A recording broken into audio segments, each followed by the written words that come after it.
Hello，大家好，歡迎又嚟到上媽私房菜。呢一集咧，我哋要整芥菜湯啊！生活忙碌嘅你咧，如果係上火嘅話咧，食芥菜湯可以咧快啲消除熱氣噶。芥菜湯咧就仲需要咧3片薑啦，跟住咧豬肉大概係呢個份量就 OK 噶啦。芥菜咧亦都係有豐富維他命 A 啊，所以咧係好對眼睛係非常之好嘅。咁同埋咧佢有維他命 K 啦，咁幫助咧你快啲可以吸收鈣質嘅。好啦，一齊去煲湯啦！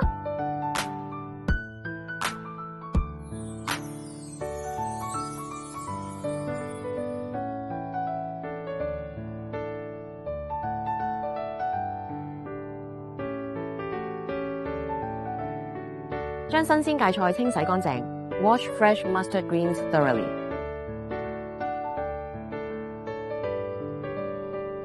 切除根部 ，trim the roots。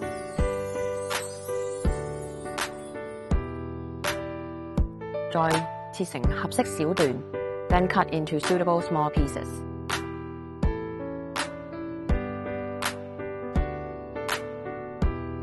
放入大碗中備用 ，and place in a large bowl for later use。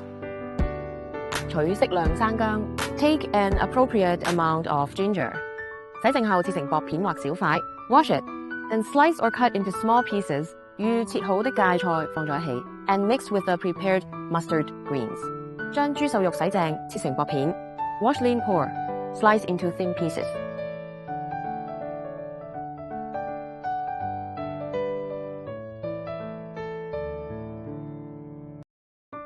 放入盤中 ，place on a plate。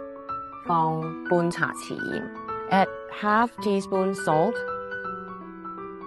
加入少許食用油 ，add a little cooking oil。醃漬片刻，讓肉質更嫩 ，add a pinch of salt and mix well to marinate for a while to tenderize the meat。熱鍋涼油，放入2片薑爆香 ，heat the pan，add oil，then put in 2 slices of ginger and fry until fragrant。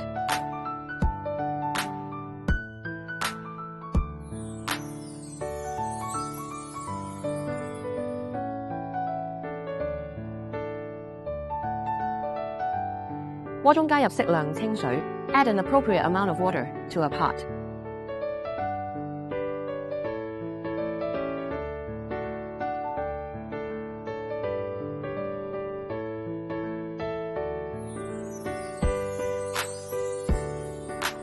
放入芥菜葉 ，put in the mustard greens。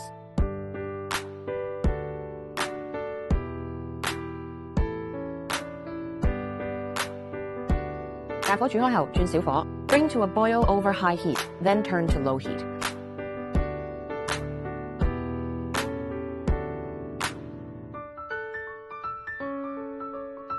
再放入醃好的瘦肉片 ，add the marinated lean pork slices。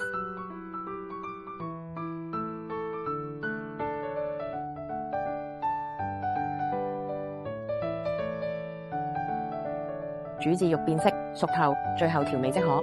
Cook until the meat changes color and is fully cooked, then season to taste。最後放半茶匙鹽調味 ，add half teaspoon salt for seasoning。